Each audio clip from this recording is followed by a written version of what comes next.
Bharatiya Janata party પાસે રાજેશ ચુડાસમાને કોઈ કાળે રિપીટ કરવાની તૈયારી નથી. ડોક્ટર ચગનો સમાજ રઘુવંશી સમાજ છે, એ કઈ તમારા સમાધાનથી રઘુવંશી સમાજને શાંતિ ન થઈ જાય. એનો પરિવાર તો સામ દામ દંડ ભેદથી બે ઘડી માની લો કે સ્વીકારી લે કે હાલો ભાઈ રાજેશભાઈ અમારે કઈ નતું, હવે જે થવાનું હતું થઈ ગયું વગેરે. પરંતુ એનાથી આખો રઘુવંશી સમાજ જે સૌરાષ્ટ્રભરનો આંદોલને ચડ્યો તો એ કઈ માની ન લે. પુંજાભાઈ વંશ એકદમ ખમતીધર ને ખમતીલા ને બધી રીતે તૈયાર છે, એ ટાઈપનું વ્યક્તિત્વ છે. જો એ ભારતીય જનતા પાર્ટીમાં આવી જાય, જો કે એની સંભાવના ઘણી વધુ છે, તો જો આવી જાય તો પુંજાભાઈ વંશને અજમાવવાની કોશિશ કરશે. હીરાભાઈ સોલંકી પણ અત્યારે રાજુલાના પંથકમાં ધારાસભ્ય છે, પરસોત્તમભાઈ સોલંકી મંત્રી છે.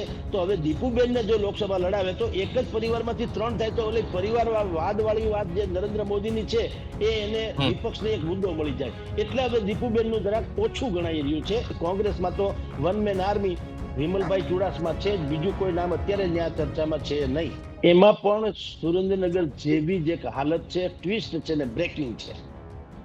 ભારતીય જનતા પાર્ટી પાસે રાજેશ ચુડાસમાને કોઈ કાળે રિપીટ કરવાની તૈયારી નથી. ઓકે. ડોક્ટર ચગના આત્મહત્યા કેસમાં દાગદાર થયેલા રાજેશ ચુડાસમાએ અત્યારે એની સાથે સમાધાન કરી લીધું હોવાના વાવડ વેતા કરાવડાવ્યા છે કે ડોક્ટર ચગ સાથે સમાધાન થઈ ગયું. હવે આ જે સમાધાન છે એ તો બધા એ પ્રજાને ગળે ઉતરે એવું નથી. કારણ કે આખો જે ડોક્ટર ચગનો સમાજ રઘુવંશી સમાજ છે, એ કઈ તમારા સમાધાનથી રઘુવંશી સમાજને શાંતિ ન થઈ જાય. એનો પરિવાર તો સામ દામ દંડ ભેદથી બે ઘડી માની લો કે સ્વીકારી લે કે હાલો ભાઈ રાજેશભાઈ અમારે કઈ નતું, હવે જે થવાનું હતું થઈ ગયું વગેરે. પરંતુ એનાથી આખો રઘુવંશી સમાજ જે સૌરાષ્ટ્રભરનો આંદોલને ચડ્યો તો એ કઈ માની ન લે, અને માની બી લે ને કઈ કરે, ટિકિટ આપે તો કઈ એને મત ના આપે, એ પણ તમને કહી દઉં. કારણ કે એક વખત એવી છાપ પડી ગઈ કે આ કેસમાં આનું છે તો પછી એની તો વાત પૂરી થઈ જાય છે. એટલે રાજેશ ચુડાસમાએ બુદ્ધિપૂર્વક સમાધાન ચોક્કસ કરાવી લીધેલું, એ વાવડ વેતા કર્યા છે. હજી સુધી ડોક્ટર ચગના પરિવાર તરફથી કોઈ નિવેદન નથી આવી. આ ખાલી એક મીડિયામાં બુદ્ધિપૂર્વક વ્યક્તિ કરાવવામાં આવેલી વાત છે કે ડોક્ટર રાજેશ ચુડાસમાએ ડોક્ટર ચગ પ્રકરણમાં પરિવાર સાથે સમાધાન કરાવી લીધું છે, પરંતુ નથી કોઈ ચગ પરિવારે એને પુષ્ટિ કરી કે નથી કોઈ નિવેદન આપ્યું.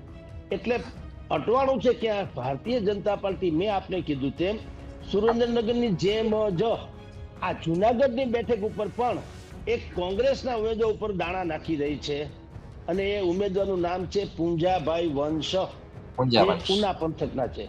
અત્યંત જાણીતા છે, લડાયક છે, અને મોદીના જુવાળમાં પણ અનેક વખત પોતાની બેઠક જીતી શક્યા છે. એટલે પુંજાભાઈ વંશ એક તો કોળી સમાજમાંથી છે, એટલે ઓબીસી ચહેરોય ગણાય, કોળી સમાજ આવે. ને આ જે જુનાગઢની બેઠક છે એમાં સૂત્રાપાડા, ઉના, કોળીનાર એ બધા વિસ્તારો આવે છે. એમાં કોળી સમાજની બહુ મોટી વસ્તી છે, પ્રભુત્વ વધારે છે. હા, તો ભારતીય જનતા પાર્ટી એવું ઈચ્છે છે કે એક તો ઓબીસી ચહેરો ગણાય, બીજું પુંજાભાઈ વંશ એકદમ ખમતીધર ને ખમતીલા ને બધી રીતે તૈયાર છે, એ ટાઈપનું વ્યક્તિત્વ છે. જો એ ભારતીય જનતા પાર્ટીમાં આવી જાય, જો કે એની સંભાવના ઘણી વધુ છે, તો જો આવી જાય તો પુંજાભાઈ વંશને અજમાવવાની કોશિશ કરશે. એ ઉપરાંત ત્યાં બીજા 2 નામ ચાલી રહ્યા છે, 3 નામ ચાલે છે. એમાં 2 તો સંત મૂર્તિ છે, એક ઋષિ ભારતી છે, ઋષિ ભારતીજી છે, અને બીજા છે મહેશગીરીજી. મહેશગીરીજી દિલ્હીમાં રાજકારણ ખેલી આવ્યા છે, અને હમણાં અહીંયા જુનાગઢમાં આવી અને વળી પાછા એને કેટલાક આંદોલનોથી માંડીને બધું કરીને પોતાની લાઇમલાઇટમાં લઈ આવ્યા હતા. એટલે આ 2 સંત મૂર્તિ પણ છે, પુંજાભાઈ વંશ છે, અને એક છે JP Kathi. JP Kathi A alpha school of group જે છે એના વડા છે, અને ઓબીસી ચહેરામાં આવે અને જાણીતા વ્યક્તિ પર શિક્ષણ ક્ષેત્રે સંકળાયેલા છે. પરંતુ આ બધામાં પ્રાયોરિટીમાં સૌથી પહેલું નામ અગર કોઈ હોય તો એ પુંજાભાઈ વંશનું છે. તે પછી સંત મહાત્માની વાત કરો કે પછી જેપી કાઠી કરો કે પછી કોઈ દીપાબેન સોલંકી, એટલે કે પરસોત્તમ સોલંકીના દીકરી છે દીપાબેન સોલંકી, એ પણ એક તો મહિલા છે, શિક્ષિત છે, પાછા એક્ટિવ પણ છે. મહિલાઓના કાર્યક્રમોમાં બહુ જ એક્ટિવ રહ્યા કરે છે. તો જો એને આપે તો પણ એ જીતી જ જાય, એમાં કોઈ શંકા નથી. કારણ કે ભારતીય જનતા પાર્ટી પાસે ત્યાં જેને કહી શકાય કે કોમ્યુનિટી વાઇઝ કયો સોશિયલ એન્જિનિયરિંગ પણ છે, પોતાનું સંગઠન આટલું સક્રિય છે, મજબૂત છે, અને મોદીનો ચહેરો અને કમળની બ્રાન્ડ, એટલે જીતવાની કોઈ પ્રશ્ન નથી. પણ ચહેરો ભારતીય જનતા પાર્ટી એવું ગોતવા માંગે છે કે એ લાંબા રૂટ સુધી કામ લાગે. ખાલી આ બેઠક ઉપર આ ચૂંટણી પૂરતી જ નહીં, અને એમાં પુંજાભાઈ વંશ એ જરાક વધુ ફિટ બેસે છે. કારણ એવું છે કે દીપુબેન સોલંકી બેસી તો શકે, પરંતુ એમાં એકને એક પરિવારને બે ત્રણ, જો એક તો પરસોત્તમભાઈ સોલંકી અત્યારે મંત્રી છે, હવે હીરાભાઈ સોલંકી જે છે એ અત્યારે ધારાસભ્ય છે, નહીતર રાજુલાના. ભલે અમરીશભાઈ ડેર કોંગ્રેસમાંથી ભાજપમાં આવી ગયા ત્યારે એક વખત એવું માનવામાં આવતું હતું કે હવે હીરાભાઈ સોલંકી છે ત્યાંથી રાજીનામું આપશે અને એ ભાવનગર કે જુનાગઢ બેમાંથી કોઈ એક બેઠક ઉપર ચૂંટણી લડશે લોકસભાની. પણ એવું થયું નથી. એટલે હીરાભાઈ સોલંકી પણ અત્યારે રાજુલાના પંથકમાં ધારાસભ્ય છે, પરસોત્તમભાઈ સોલંકી મંત્રી છે. તો હવે દીપુબેનને જો લોકસભા લડાવે તો એક જ પરિવારમાંથી ત્રણ થાય તો ઓલી પરિવાર વાદવાળી વાત જે નરેન્દ્ર મોદીની છે એ એને વિપક્ષને એક મુદ્દો મળી જાય. એટલે હવે દીપુબેનનું જરાક ઓછું ગણાઈ રહ્યું છે.